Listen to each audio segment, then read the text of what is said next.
అందరికీ నమస్కారం. ఏజూడ్ ఛానల్ ఎంతో విలువైన కంటెంట్ ఇస్తూ విశేష ఆదరణ పొందుతూ ఉన్నటువంటి ఛానల్. దీనిపైన ప్రశ్న రావణ్ అనే మరో ఛానల్ విషయాన్ని చిమ్ముతోంది. రావణ్ అనే వ్యక్తి ఏజూడ్ పైన రకరకాల అభియోగాలు మోపుతూ వెటకారం చేస్తూ శంకిస్తూ దూషిస్తూ ఉన్నాడనమాట. దీన్ని ఖండించాలి. ఎందుకు అంటే దేశం కోసం నిర్మోహమాటంగా హిపోక్రసీ లేకుండా మాట్లాడేటటువంటి గొంతుకలను అణచివేయడానికి ఇటువంటి అర్బన్ నక్సల్స్, మరొకసారి గుర్తుపెట్టుకోండి, ఇటువంటి అర్బన్ నక్సల్స్ ఎంతకైనా తెగిస్తారు.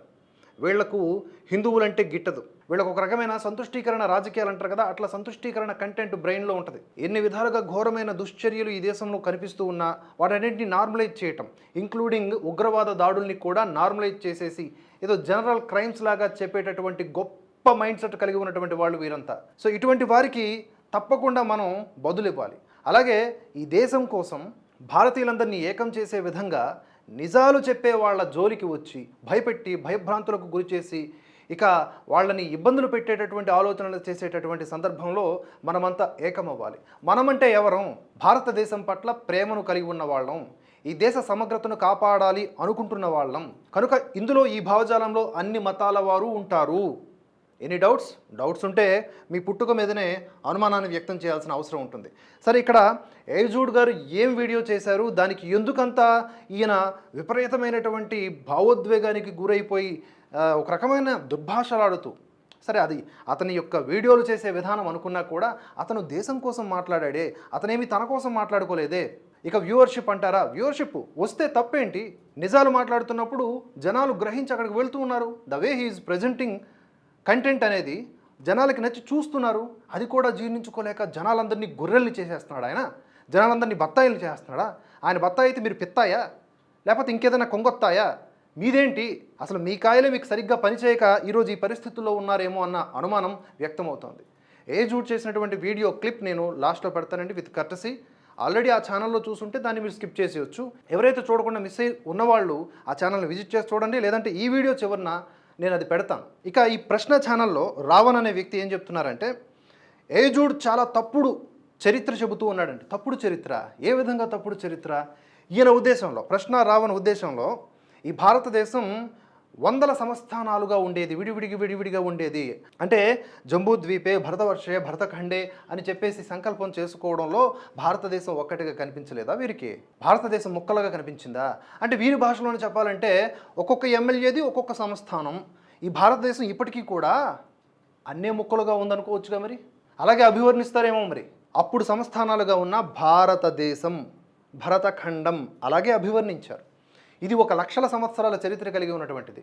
కనుక మనం ఒక 5-6 వేల సంవత్సరాల చరిత్రను తీసుకున్నా సరే, భారతదేశంలోకి జరిగినటువంటి దాడులు ఇవన్నిటిని పరిగణలోకి తీసుకున్నా సరే, మనం చెప్పాల్సినటువంటి విషయం ఎలా ఉండాలి? భారతీయుల్ని కలిపేలా ఉండాలి. అరే మనమంతా కూడా ముక్కలుగా ఉండేవాళ్ళం, ఈరోజు దేశభక్తి ఇలాంటి పదాలతో అనవసరంగా పొల్యూట్ చేసుకోవద్దు, మనం విశాల హృదయం కలిగి ఉన్నవాళ్ళం, ఉగ్రవాదుల్ని కూడా అన్నదమ్ములుగా భావించేవాళ్ళం అనేలాగా వీళ్ళు మాట్లాడతారు. ఉగ్రవాదుల తరపున న్యాయ వకాలత తీసుకుంటారు, వారికి మనోభావాలు ఉంటాయంటారు, వారికి ఉరిశిక్ష వేస్తే అయ్యో ఇది మానవ హననం అని మాట్లాడతారు. వీళ్ళ మైండ్ ఏంటంటే చాలా విశాల హృదయం అనమాట. ఈ విశాలత ఎంత అంటే ఏదో ఒకరోజు, ఈరోజు ఆ కశ్మీర్లో అటాక్ ఎలాగైతే జరిగిందో హిందువులపైన, ముస్లిమేతరులపైన, అలాగే వీరిపైన ఏదో ఒకరోజు జరుగుద్ది. ఎవడో ఒకటి చేస్తారు. ఈ దేశంలో ఎప్పటికైనా మతమనే కేంద్రంగా టెర్రరిస్టులు దాడులు చేస్తారు, ఊచకోత కోస్తారు, ఇది పక్కాగా జరుగుతుంది. అప్పుడు తెలుస్తుంది అనమాట.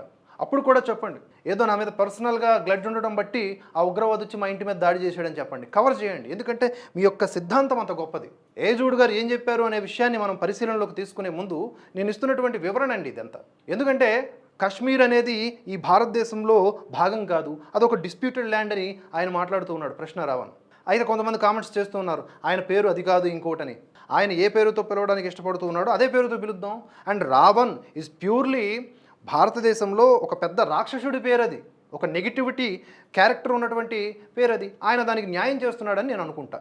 ఎందుకంటే ఇప్పుడు ఒక నాస్తికుడుగా అన్ని మతాల్లో ఉన్నటువంటి మూఢనమ్మకాలని దూరం చేయడానికి పోరాడుతావా, నీతో కలిసి నేను జత కలుస్తా, నీకంటే పెద్ద నాస్తికుడిని అవుతా.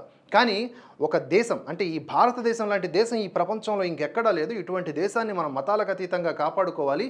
జనాల పుర్రెల్లోకి మతాన్ని ఎక్కిస్తున్న పుండాకూర్ల అంతు చూడాలి అని చెప్పేసి మనం ఉండాలి. కానీ ఎంతసేపు సంతుష్టీకరణే. గాడ్సే అంట ఫస్ట్ ఇండియన్ టెర్రరిస్ట్ అంట. ఏ పుస్తకాల్లో రాశారు బాబు? ఏ పుస్తకాల్లో రాశారు? గాడ్సేకి గాంధీకి మధ్య ఉన్నటువంటి ఆ ఘర్షణ లేకపోతే ఆ ఘటన టెర్రరిజం కోణంలో ఎందుకు చూస్తారు? మతం కోణంలో ఆయన ఏమైనా దాడి చేశాడా? దేశం అనే కోణంలో ఆయన కొన్ని అభిప్రాయాలు నచ్చక ఆయన గాంధీ ఉంటే ప్రమాదం అని చెప్పేసి దాడి చేసి హంతకుడయ్యి శిక్ష అనుభవించాడు, ఉరి తీయబడ్డాడు ఆయన. వెరీ క్లియర్ స్టోరీ కదా. దానికి టెర్రరిజం అని పూస్తూ ఉన్నటువంటి ఈ భావజాలం ఏదైతే ఉందో దానికి నిజంగా చేతులెత్తి దండం మొక్కాలి, కుదిరితే పిండం పెట్టాలి.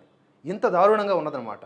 అంటే ఇప్పుడు ఎవరైతే ఉగ్రవాదులు దాడి చేశారో వారు ఇస్లాం మతానికి సంబంధించిన వాళ్ళు కనుక ఇతర మతాల్లో కూడా ఉగ్రవాదులు ఉన్నారు అంటే వీళ్ళందరూ కూలవుతారు.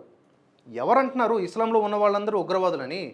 ఉగ్రవాదులు ఎవరైతే దాడులు చేస్తున్నారో వాళ్ళంతా కూడా ఇస్లాం ఆధారంగానే టెర్రరిజం అని చెప్పేసి రెచ్చిపోయి చంపడమో సావడమో చేస్తూ ఉన్నారు. ఇది కొనసాగుతూ ఉంది. ఇది ఇప్పుడు జరుగుతున్నదా? కాదే. మన భారతదేశ చరిత్రలో స్వాతంత్ర్య అనంతరం ఇప్పటికీ ఎన్నో వందల దాడులు జరిగే ఉగ్రవాద దాడులు. అవన్నీ కూడా మతపు కోణంలోనే చేశారు. వారు చేసేటప్పుడు, ఆ దాడులు చేసేటప్పుడు నినాదాలు ఏంటి? మన జరిగినటువంటి దాడుల్లో వాళ్ళు అడిగినటువంటి క్వశ్చన్స్ ఏంటి? సెపరేట్ అవ్వండి, హిందువులు సెపరేట్ అవ్వండి, ముస్లింలు సెపరేట్ అవ్వండి, ముస్లింలు పక్కకి వెళ్ళిపోండి, హిందువులు కూర్చోండి, అందరినీ పాయింట్ బ్లాంక్లో పెట్టి కాల్ చేయటం. ఎవరైనా అనుమానం ఉంటే వాటి తాలూకు ప్రైవేట్ పార్ట్ చూపించండి, సుంతి అవ్వలేదు కాల్ చేయండి. ఇంకో సుంతి అయినా కూడా వీడు కొంచెం అనుమానాస్పదంగా ఉన్నాడే, ఇది కల్మా చదువు, చదవలేదు వీడిని వేసేయండి. ఇంకొక ఆయన హిందువే అయినా కల్మా చదవగలిగాడు, బెంగాల్ టీచర్ ఆయన కల్మా చదవగలిగాడు, ప్రాణాలతో బయటపడ్డాడు. అరే ఇంత మత పిచ్చి, మత ఉగ్రవాదంతో ఆ ఉగ్రవాదులు ఈ దాడులకు తెగబడితే దానికి మతం లేదు అంటారేంటి? ఆ ఉగ్రవాది నమ్మేటటువంటి మతం ఒకటి ఉంది, కానీ ఆ మతంలో ఉన్న వాళ్ళందరూ ఉగ్రవాదులు అవుతారని నేను అనుకోవట్లే. అలాగే ఎవరు కూడా అర్థమవుతుందా? ఈ విషయాన్ని ఉన్నదన్నట్లుగా చెప్పకుండా ఇదేంటిది గోద్రా రైలు ఘటన హిందువులు తగలబెట్టలేదా? గోద్రా రైలు ఘటన హిందువులు తగలబెట్టారా? ఎంత దారుణమైన అబద్ధం అది. దాని తర్వాత కదా గోద్రా అల్లర్లు జరిగాయి. ముందు జరిగినటువంటి సన్నివేశం ఏంటి? యాక్షన్ రియాక్షన్ అన్నట్లుగా చూడాలి కదా. ఈ ఘర్షణలకు మొట్టమొదట ఏం జరిగింది? గోద్రా ట్రైన్ ఇన్సిడెంట్ ఒకసారి కొట్టి చూడండి. సజీవంగా తగలబెట్టేశారు కేవలం అందులో హిందువులు ఉన్నారని చెప్పేసి. ఆ తర్వాత రిటాలియేషన్ జరిగింది. ఈ రెండూ తప్పే, కానీ ముందేది జరిగింది? ఇది జరగడం వల్ల అది జరిగింది. ఇది జరగకపోతే జరగదు కదా. రెండిట్లోనూ నేరస్తులు ఉన్నారు. చట్టాన్ని చేతుల్లోకి తీసుకోవడం ఓకే. ఇక్కడ ఎవడు దాన్ని సమర్థించడు. ఈ దేశంలో అలజడులు రేగడము, అశాంతి రేగడం ఎవడు దేశభక్తుడు అనుకునేవాడు ఎవడు సమర్థించడు. ఈ దేశం కోసం మతాలకు అతీతంగా రండి, మనం కలిసి పోరాడదాం పాకిస్తాన్ లాంటి పుండాకూరు దేశాల మీద అని కోరుకునేవాళ్ళం మేము. అంతేగాని ఈ దేశాన్ని ముక్కలు చేయాలనే వేర్పాటువాద భావజాలాన్ని స్టూడెంట్స్లో సైతం in the name of professors వాళ్ళందరూ ఆ వృత్తిలో ఉండి దానికి న్యాయం చేయకుండా ఈ వేర్పాటువాదాన్ని ఎక్కిస్తున్నటువంటి విషపు పురుగులు అర్బన్ నక్సల్స్ అనే అంటారు వాళ్ళని. సో వాళ్ళందరూ కూడా దీనికి అంటే ఈరోజు ఈ కాశ్మీర్లో ఉన్నటువంటి అశాంతికి గల కారణము అని ఏజూడ్ చెప్పడం తప్పైపోయిందా? అంటే ఏం చెప్పాలి? మీలాగా సన్నాయి నొక్కులు నొక్కాలా? నిజాలు మాట్లాడకూడదా? ఎన్నాళ్ళు ఇంకా నిజాలు మాట్లాడకూడదు? అండ్ ఏజూడ్ మాట్లాడినటువంటి మాటల్లో ఎంత వ్యాలిడ్ పాయింట్స్ ఉన్నాయండి. ఈ భారతదేశంలో ఎవరు ప్రధాని అయినా మనం ఆ ప్రధానిని గౌరవించాలి. రేపొద్దున రాహుల్ గాంధీ అయినా, మల్లికార్జున ఖర్గే అయినా, ఎవరినైనా సరే మనం గౌరవించాలి. ప్రధాని హోదాని గౌరవించాలి. ఉగ్రవాద దాడులు జరగగానే ఆ తులసి చందు లేకపోతే ఈయన ఆ రాజ్బోడా ఈ బ్యాచ్ అంతా వచ్చేసి మోదీకో బోలో అనే ఆ ఉగ్రవాదుల డైలాగ్ను తీసుకొచ్చి వీళ్ళు కూడా మోదీకో బోల్తాయి. అంటే ఆ ఉగ్రవాది వెళుతూ వీళ్ళందరికీ ఏమైనా ఇన్ఫర్మేషన్ ఇచ్చినట్లుగా ఇండైరెక్ట్గా నాకు అనిపిస్తూ ఉంటుంది. అంటే మీరు నోటికొచ్చింది మీరు ఆరోపిస్తే నేను ఆరోపిస్తా, ఇష్టం వచ్చినట్లు నేను మాట్లాడగలను, కానీ ఇంగితం అనేది ఒకటి ఉంటుంది కదా. అట్లా వాళ్ళు వెళ్తూ మోదీకో బోలో అనే డైలాగ్ని ఇదిగో దీన్ని నెరేట్ చేయండి, దీన్ని బాగా జనాల్లోకి ముందుకు తీసుకువెళ్ళండి అని అయినా వాళ్ళు చెప్పినట్లుగా మీరు అర్థం చేసుకున్నట్లుగా దాన్ని తీసుకొచ్చి ఇప్పుడు మనం ఏం చేయాలి? ఇమీడియట్గా ఒక ఉగ్రవాద దాడి జరిగినప్పుడు ఫస్ట్ ఆఫ్ ఆల్ మనం ప్రభుత్వాలకు సహకరించాలి. ఎవరిని శంకించకుండా, అందరినీ గెలికి వాసన చూడకుండా, ముందు మనకు నచ్చకపోయినా మోదీ గారు మీ పని మీరు చేయండి, మేము మీకు రెస్పెక్ట్ ఇస్తూ ఉన్నాం, మీరు ఏ యాక్షన్స్ తీసుకున్నా కూడా మేము బేషరతుగా మద్దతు ఇస్తాం, వాళ్ళందరూ చూడండి ఎలా చెప్పాలి. కానీ దీనంతటికీ మోదీ కారణం కాదా, దీనంతటికీ అమిత్ షా కారణం కాదా, భద్రతా వైఫల్యం కారణం కాదా? మరి భద్రతా వైఫల్యం కారణంగా కేవలం మన మామూలు సాధారణమైనటువంటి పౌరులే కాకుండా అదే భద్రతా వైఫల్యం కారణంగా జవాన్లు కూడా చనిపోయారు. ఈ భద్రతా వైఫల్యానికి గల కారణం ఏంటి? ఇంటి దొంగలు కాదా? ఇంటి దొంగలు ఈశ్వరుడైనా పట్టుకోగలడా? పట్టుకోలేడే. ఆ ఇంటి దొంగలు ఎలాంటి రూపాల్లో ఉంటారు? ఇదిగో ఏజుడ్ ఎక్స్పోజ్ చేసినటువంటి ఇలాంటి వ్యక్తుల రూపంలో ఉంటారు. వీళ్ళందరూ పెద్ద పెద్ద యూనివర్సిటీల్లో ప్రొఫెసర్స్గా ఉంటారు. అలాంటి దుర్మార్గ దుష్ట జాబితాకి ఈరోజు ఈ రావణ్ గారు వంత పాడుతూ ఉంటే నాకు అసలు మాటలు రావట్లా. ఏ పుస్తకాలు చదివి ఈయన ఎలా తయారయ్యాడు? నేను అనేది ఒకటే, ఏ పుస్తకాలు చదివి మీరు ఇలా తయారయ్యేది పక్కన పెడితే అవి చదవండి ఇవి చదవండి మాలాగా మేము అన్ని పుస్తకాలు చదువుతాం. లెఫ్ట్ రైట్ స్ట్రైట్ అన్ని పుస్తకాలు చదవటం వల్ల ఉన్న వాటిల్లో ఏది బెస్ట్ అనిపిస్తే అది జనాలకు చెప్తాం. ఏది చెప్తాము అంటే ఈ భారతదేశంలో బాధితులకు న్యాయం జరగాలి, ఈ భారతదేశంలో భారతీయులు కుల మతాలకు అతీతంగా ఏకమవ్వాలి, ఈ భారతదేశం గొప్ప దేశం, దీన్ని కాపాడుకోవాలి, ప్రపంచ దేశాలన్నీ కూడా అశాంతితో రగిలిపోయినా ఆ దేశాలన్నింటినీ కాపాడగలిగేటటువంటి శక్తి, మళ్ళీ నిలబెట్టగలిగేటటువంటి శక్తి భారతదేశానికి ఉంది. దీని చరిత్ర కొన్ని వేల సంవత్సరాలుగా ఉంది. భారతదేశం కాకుండా ఏ ఇతర దేశాలు తీసుకున్నా దాని చరిత్ర కొన్ని వందల సంవత్సరాలుగా మాత్రమే ఉంది. భారతదేశపు చరిత్ర ఇప్పటిది కాదు.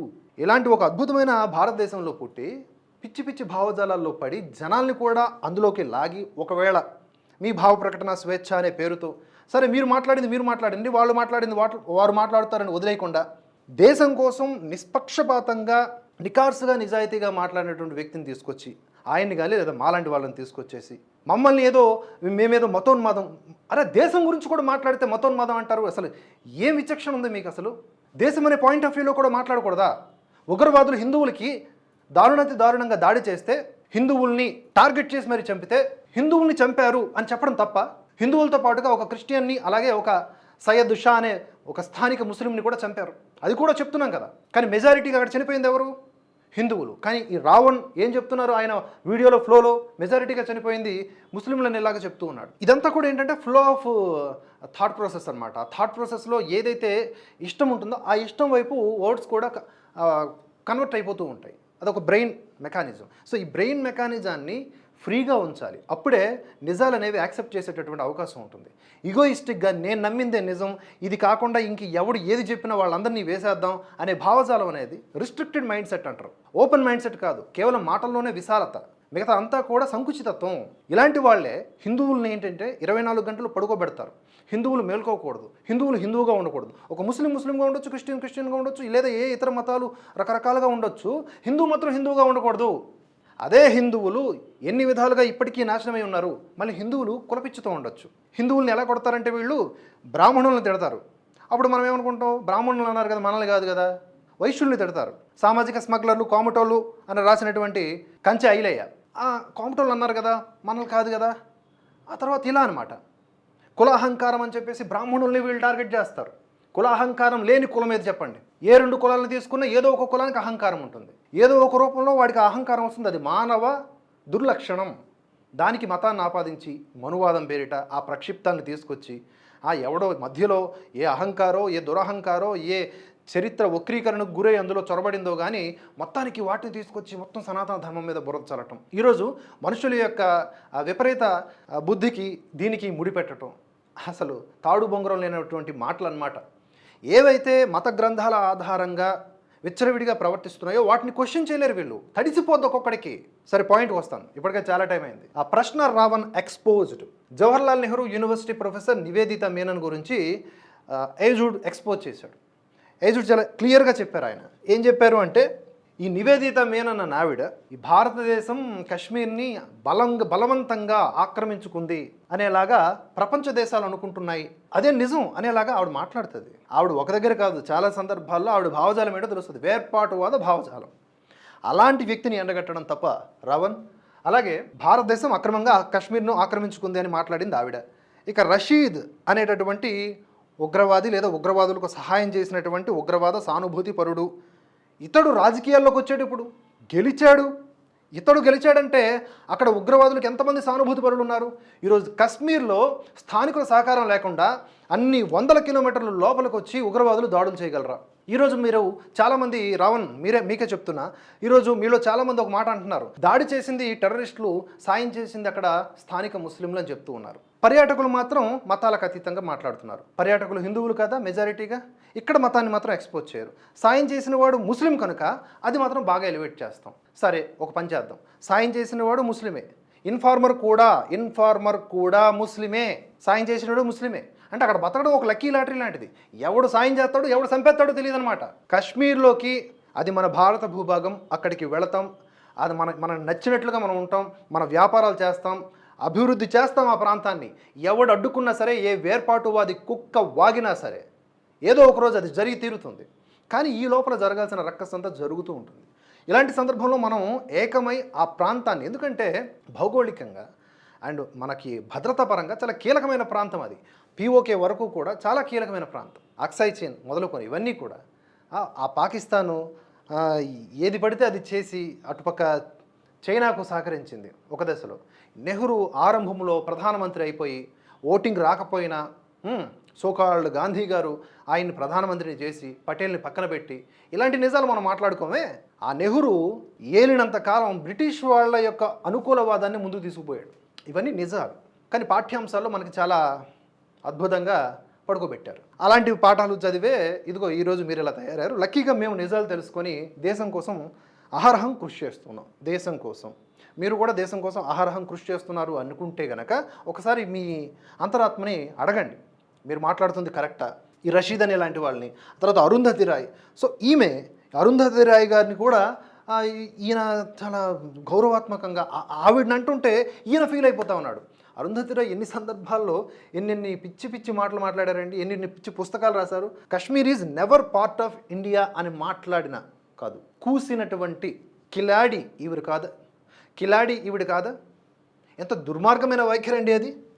ఆ తర్వాత హబ్జా కంజువాల్, ఈవిడ కూడా ప్రొఫెసర్, అసిస్టెంట్ ప్రొఫెసర్ ఈ ఏషియన్ హిస్టరీకి సంబంధించి, ఓకే, లఫాయత్ కాలేజీలో. ఈవిడ కూడా అలాగే మాట్లాడింది. కొలోనియల్ మైండ్ సెట్ని జనాల్లోకి ఎక్కించడానికి వాళ్ళందరి యొక్క, అంటే ఇటువంటి వాళ్ళు గత దశాబ్దం లేదా దశాబ్దం కింద నుంచి కూడా ఇలాంటి భావజాలాన్ని నూరిపోయడం ద్వారా, ఇంటర్నల్గా ఈ ఎకోసిస్టమ్ని మెయింటైన్ చేయడం ద్వారా ఆ కశ్మీర్లో వేర్పాటువాద భావజాలం పెరిగిపోయి, ఉగ్రవాదులకు సానుకూల ధోరణి పెరిగిపోయి, రాళ్లు రోవడంలో ప్రఖ్యాతి అంటే ఒక నిష్ణాతులుగా తయారై భారతదేశానికి సవాలు విసిరారయ్యా. మీరు అన్నారే రావణ్ గారు, గుర్తుపెట్టుకోండి, చాలా దారుణంగా మాట్లాడారు.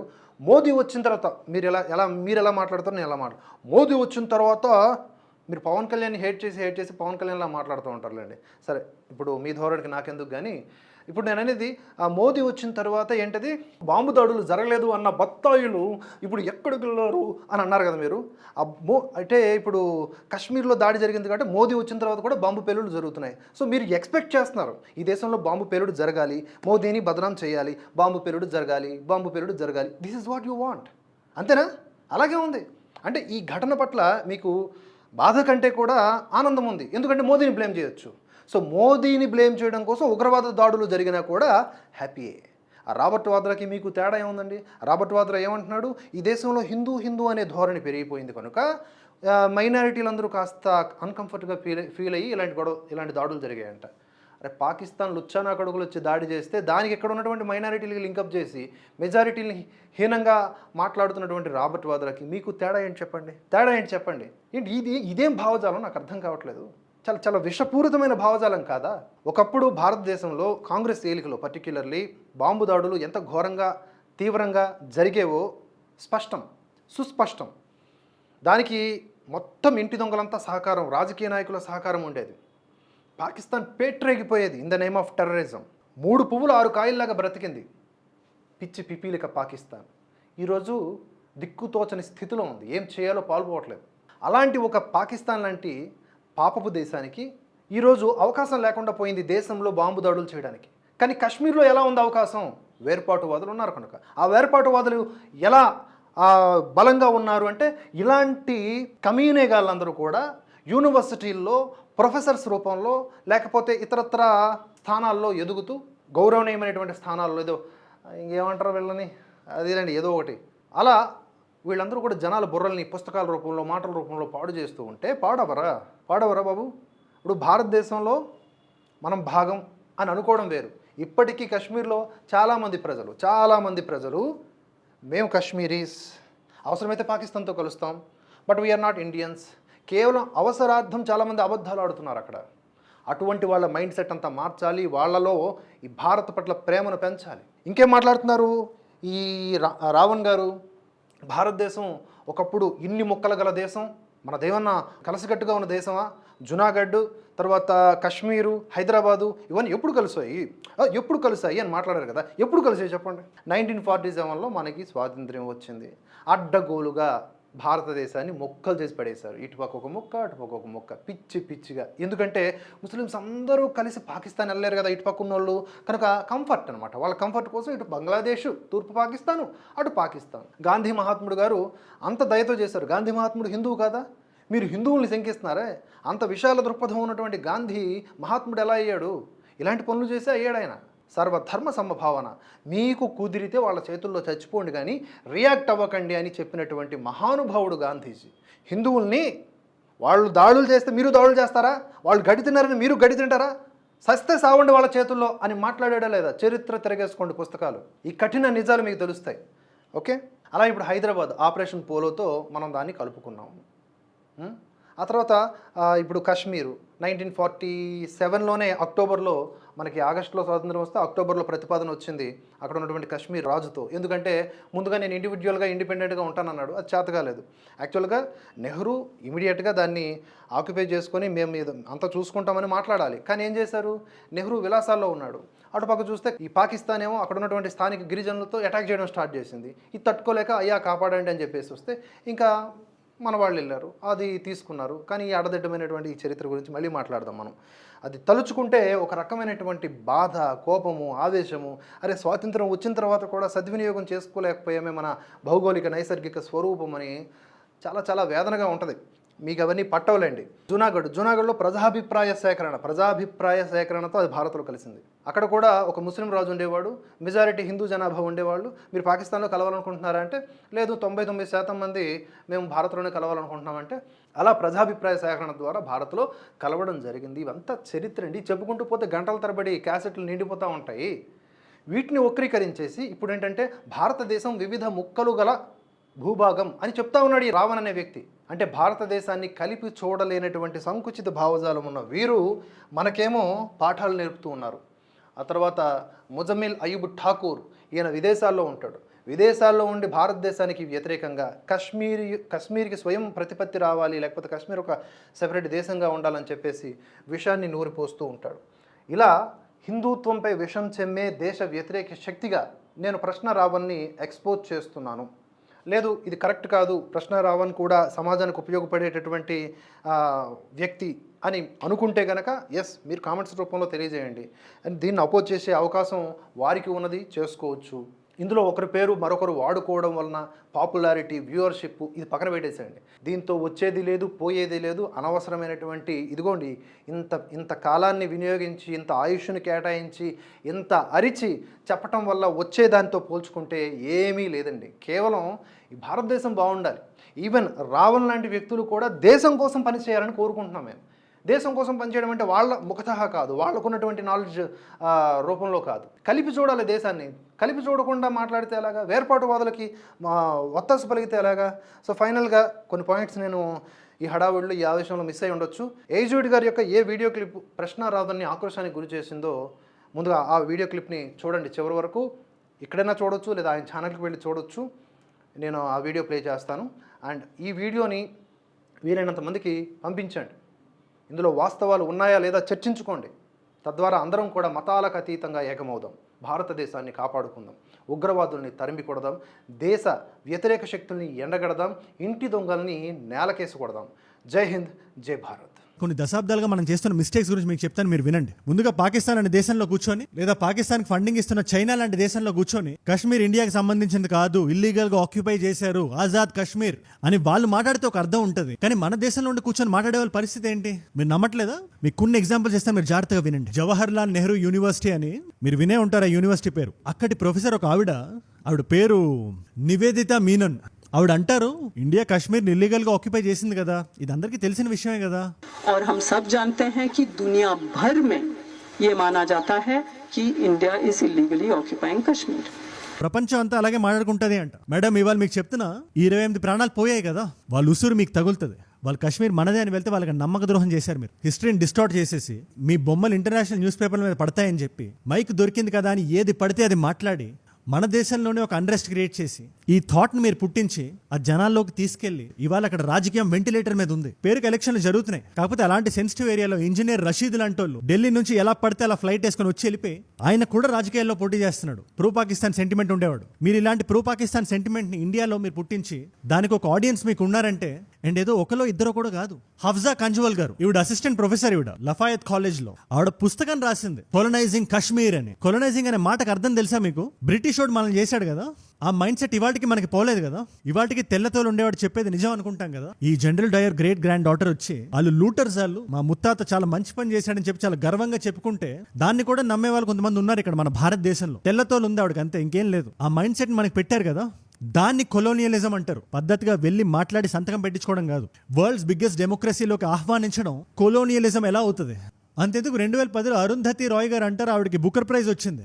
ఆజాదీ అనే సెమినార్ పెట్టుకొని హిస్టారిక్ ఫ్యాక్ట్ అంట, Kashmir was never A part of India అనేది. In a militaristic way, in the way that India is doing, in order to prove that it's a secular country, it is brutalizing Kashmir. మన దేశంలో పుట్టి మన దేశంలో పెరిగి ఇలా మాట్లాడుతున్నారు కదా, ఆ 28 మంది ఉసురు మీకు తగులుతుంది. యాసిన్ మాలిక్తో ఫోటోలు దిగారు కదా, ఎవడాడు అసలు?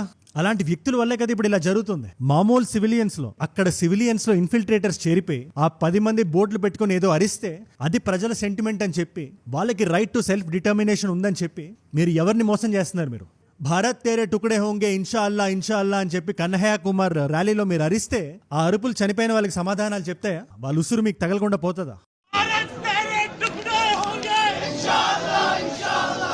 ముజమ్మిల్ అయ్యబ్ ఠాకూర్ అని చెప్పి ఇది ఇండిపెండెన్స్ స్ట్రగుల్ అని చెప్పి మీరు ఎలా మాట్లాడతారు? మీరు పుస్తకాలు చదవరా?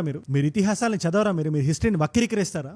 అన్నిటికన్నా ముఖ్యంగా పాకిస్తాన్ లాంటి దేశంలో ఉండి ఇలాంటి సెంటిమెంట్స్ మీరు పెట్టుకుంటే మా గవర్నమెంట్ మీకు ఆన్సర్ చెప్తుంది. చాలా ఎక్కువైపోయింది ఈ డిస్కషన్ డిప్లొమసీ ఏదైతే ఉందో, యూఎన్ దగ్గరికి వెళ్ళి మాట్లాడడం, అఫెన్స్ వెళ్ళకపోవడం చాలా ఎక్కువైపోయింది. మీరు గీసుకున్న బార్డర్ని వెనక్కి నెట్టి మన నేల మనం తీసుకునే సమయం వచ్చింది. కానీ ఎవరైతే దేశం లోపలే ఉండి ఇలాంటి సెంటిమెంట్ని మన భారతీయులకు ఎక్కిస్తున్నారు, కశ్మీర్ మనది కాదని మన దేశంలో ఉండి ఎవరైతే నమ్ముతున్నారో వాళ్ళందరికీ ఒక్కటే మాట, కొడకల్లారా కశ్మీర్ మనది, కశ్మీర్ నీది, కశ్మీర్ నాది, కశ్మీర్ ఆంధ్రప్రదేశ్ వాడిది, కశ్మీర్ కేరళ వాడిది, కశ్మీర్ మధ్యప్రదేశ్ వాడిది, కశ్మీర్ పంజాబ్ వాడిది. ప్రతి భారతీయుడు సొంతం కశ్మీర్. ఆ ఆలోచనలు ఏమైనా ఇక్కడ ఉన్నా దాన్ని వెనక్కి తీసేయండి. మీరు కశ్మీరీ పండిట్స్ని చంపేసి ఆ చాప్టర్ని పుస్తకాల నుంచి చింపేయడం అనుకుంటున్నారా? మీరు ఇది ఈ 28 మందిని మేము గుండెల్లో పెట్టుకుంటాం. మంజునాథ్ గారు గుండెల్లో ఉన్నారు, సంతోష్ అనే వ్యక్తి మా గుండెల్లో ఉంటాడు. చింగారి అంటారు హిందీలో, చిన్న స్పార్క్ అది. ఆ స్పార్క్ ని మీరు ఆర్పేయలేరు. India should and must take the example of Israel. 2023 October నవంబర్లో ఇలాంటిదే జరిగింది, ఇంకా చాలా పెద్ద స్కేల్లో జరిగింది. గాజా నుంచి ఉగ్రవాదులు వచ్చేసి 1200 మంది సివిలియన్స్ ని చంపేశారు. 1200. ఇజ్రాయెల్ వెయిట్ చేయలేదు, తలుపులు కొట్టి డిప్లొమసీ కోసం వెయిట్ చేయలేదు, గోడలు బద్దలు కొట్టి లోపలికి వెళ్ళింది, చెవులు పగిలిపోయేలా చెప్పింది, తుపాకీ కాల్చిన ప్రతి ఎలకని మెడ పట్టుకొని బయటికి లాగి operation swords of iron launch చేసింది. కొన్ని గంటల్లో న్యాయం జరిగింది. ఏదైతే ఉగ్రవాదులకు ఉండే ఇన్ఫ్రాస్ట్రక్చర్ ఉందో గ్రౌండ్ ఇన్వేషన్ చేసి దాన్ని చెల్లా చెదురు చేసింది. హాస్టేజెస్ ఎవరినైతే వాళ్ళు లోపలికి తీసుకెళ్లారో సేఫ్ గా బయటికి తీసుకొచ్చింది, టార్గెట్ చేసి ఎలిమినేట్ చేసింది. ఇజ్రాయెల్ కి ఏముంది? జియోగ్రఫికల్ అడ్వాంటేజ్ ఉందా? చుట్టూ బార్డర్ అంతా హాస్టిలిటీ, హాస్టైల్ నైబర్స్, సముద్రాలు లేవు, వాళ్ళకు ఉన్నదంతా విల్ పవరే. వరల్డ్ వార్, రెండో ప్రపంచ యుద్ధంలో వాళ్ళకి ఏం జరిగిందో వాళ్ళు మర్చిపోలేదు. వాళ్ళ జనరేషన్స్ కి చెప్పుకున్నారు, పుస్తకాలు రాసుకున్నారు. ఆ భయాన్ని గుండెల్లో పెట్టుకుని దాన్ని ఒక ఫైర్ లా మార్చారు. అందుకే ఇజ్రాయెల్ రిటాలియేషన్ అలా ఉంటుంది. దాన్ని పక్కన పెట్టండి, మనం చేసిన ఉరి సర్జికల్ స్ట్రైక్ లేదా బాలాకోట్ ఎయిర్ స్ట్రైక్ మనం చూడాలి ఒకసారి. ఇది ఉపేక్షించే సమయం కాదు. ఇది మన పౌరులకు న్యాయం జరగాలి, పల్లవి గారికి న్యాయం జరగాలి. ఆవిడ ఇంత జరిగినా కూడా ధైర్యంగా మాట్లాడుతున్నారు media. Where are you right now? And right now I'm in Pahalgam Mountain Villa Hotel ala.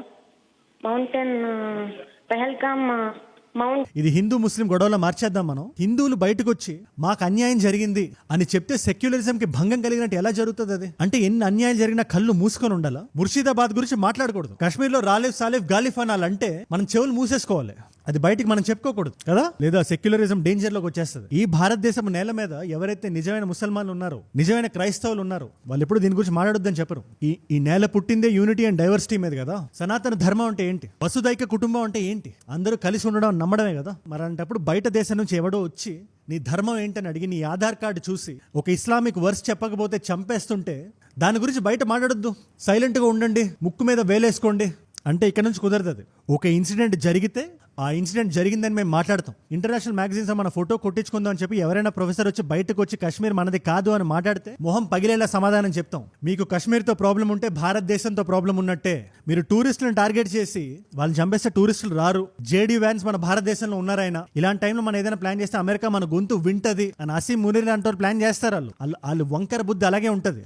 But లోపల ఒకటి ఉంటుంది కదా, ద స్పిరిట్ ఆఫ్ ఇండియన్. ఈ భారతదేశపు నేల మాకు ఇచ్చింది అది. We believe in fighting back. భయపడి ఒక అడుగు వెనక్కి వేయం మేము, ధైర్యంతో 2 అడుగులు ముందుకేస్తాం. అండ్ దీనికి కూడా పార్టీలకు అంటగట్టేయడం లాంటి సిగ్గుమాలిన పని ఇంకోటి ఉండదు. మోదీ గారు ఒక హిందువుల ప్రధానైనా, ప్రతి భారతీయుడు ప్రధానైనా, ఇవాళ ఒక ఉగ్రవాది నోట్లోంచి భారతదేశపు నేల మీద ఆయన పేరు వస్తుంది. ధైర్యంగా ఆయన పేరు తీసుకొని ఆయనకెళ్ళి చెప్పు అంటున్నాడు. ఎంత ధైర్యం లేకపోతే అంటాడు అది. ప్రధాని మోడీ గారే కాదు, బీజేపీ అనే కాదు, రేపొద్దున్న రాహుల్ గాంధీ గారు వచ్చినా, మల్లికార్జున్ ఖర్గే గారైనా ఉగ్రవాది నోట్లో నుంచి ప్రధాని పేరు బయటికి రాకూడదు. ఆర్టికల్ 370 అబ్రగేట్ చేసాం. రాజకీయాలు జరుగుతున్నాయి, కాకపోతే కొన్ని దశాబ్దాలుగా మనం చేసిన కొన్ని తప్పులు ఉన్నాయి కదా. మనం డబ్బులు ఇస్తే, స్పెషల్ స్టేటస్లు ఇస్తే అక్కడ ఈ ఎక్స్ట్రీమిజం తగ్గుతుంది, డబ్బులు తీసుకొని ఊరుకుంటారు అనుకుంటే, ఆ డబ్బులు తీసుకొని వాళ్ళు ఏం చేశారు? ఫండింగ్ తీసుకొని ఇంటర్నేషనల్ గా విక్టిమ్ గేమ్ ఆడడం మొదలుపెట్టారు.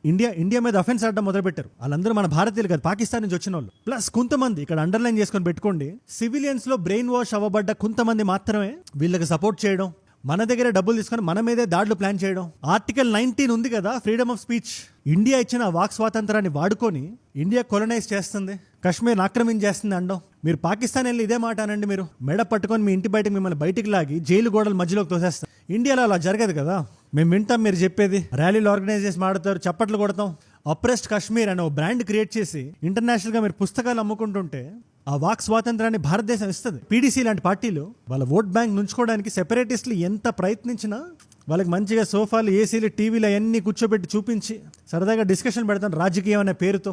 అట్లీస్ట్ మొన్న నుంచి మనం ఘర్ మే ఘుస్కే మారేంగే అని మీరు ఏదైనా చేస్తే మేం కూడా చేస్తామని డిఫెన్స్ ఆడడం మొదలుపెట్టాం. కానీ ఇలా వదిలేస్తే కుదరదు అని చెప్పడానికి పహల్గామ్ ఒక చిన్న ఎగ్జాంపుల్ మాత్రమే. Time to play offence. మన నేలను మనం వెనక్కి తీసుకునే టైం వచ్చింది. నేను పచ్చిగా మాట చెప్దాం అనుకుంటున్నా. అత్యాచారం జరిగిన తర్వాత నువ్వు ఆ బట్టలు వేసుకొని బయటకు ఎందుకు వచ్చావు, అయినా ఆ టైంలో అక్కడ నీకేం పని అని విక్టిమ్ బ్లేమింగ్, విక్టిమ్ షేమింగ్ చేయడం ఎంత తప్పో. ఇలాంటి ఇన్సిడెంట్ జరిగిన తర్వాత ఎవరైనా గొంతు ఎత్తుతుంటే దీన్ని కమ్యూనలైజ్ చేయొద్దు, దీని గురించి సైలెంట్గా ఉండాలి, గొంతు లేవకూడదు అని చెప్పడం కూడా అంతే తప్పు. రెండిట్లో జరుగుతుంది విక్టిమ్ బ్లేమింగే. ఇది సూడో ఇంటెలెక్చువల్స్ గుర్తుపెట్టుకోవాలి. Pahalgam will not break India, Bharat కే టుకుడే నహీ హోంగే. ఇన్ఫాక్ట్ మమ్మల్ని ఇంకా ఒక్కటి చేస్తుంది, ప్రతి భారతీయుడు గొంతు ఒక్కటే అవుతుంది. కాశ్మీర్ మేము చూడడానికి వెళ్తాం, ఎవడయ్యా జాగిర్ కాదు అది. ఈ ఎంటైర్ సిచ్యువేషన్ మీద, ఎంటైర్ ఇష్యూ మీద మీ అభిప్రాయం ఏంటి నాకు కింద ఖచ్చితంగా కామెంట్స్లో రాయండి. ఇది ఒక డిస్కషన్ ఫోరంలో పెడదాం. నేను ఏదైనా మిస్ అయ్యి ఉన్నా కూడా డోంట్ హెసిటేట్, రాయండి. ప్రతి గొంతు ఇంపార్టెంటే. ఇవాళ ఎంసీక్యూ క్వశ్చన్ మీ అందరికీ, 1990లో కాశ్మీరీ పండిట్లకు ఏం జరుగుతుందో మనం అందరం తెలుసుకుంటున్నాం కదా. దీనికి ఎవరు primarily responsible? Option A is Yasin Malik, option B is Masood Azhar, option C is Burhan Wani, option D is Hafiz Saeed. Masood Azhar, Burhan Wani వీళ్ళందరికీ మనం ర్యాలీలు చేస్తాం. ర్యాలీలు స్టూడెంట్స్ అందరూ కలిసి వీళ్ళ ఫ్లాగులు పట్టుకొని స్వతంత్ర సమరయోధుల్లా మన ఫండింగ్ మీద నడుస్తున్న యూనివర్సిటీల్లో పాటలు, పోయమ్స్, మ్యూజిక్లు, డీజేలు మాట్లాడుతుంటేనే రక్తం ఉడికిపోతుంటది. ఎనీవేస్ దీని ఆన్సర్ ఏంటో నాకు రాయండి కింద కామెంట్స్ లో. తెలుసుకుందాం అనుకుంటే Instagram is the way to go. Ajay from ఏజూడ్ అని ఉంటుంది. అజయ్ ఫ్రమ్ ఏజూడ్ 1+ మిలియన్ ఫాలోవర్స్ ఉంటారు. మీరు అజయ్ ఫ్రమ్ అని రాస్తుంటే మీకు వచ్చేస్తుంది, మీకు టిక్ మార్క్ అది ఉంటుంది. కమ్ ఇలాంటి వీడియో ఐడియాస్ ఏదైనా నాకు ఇద్దాం అనుకున్నా, ఏదైనా ఇన్ఫర్మేషన్ ఇద్దాం అనుకున్నా, వీడియోస్ని రీల్స్లో చూద్దాం అనుకున్నా, లేదా నా లైఫ్లో నా చుట్టూ ఏం జరుగుతుందో తెలుసుకుందాం అనుకున్నా, Instagram is a great place.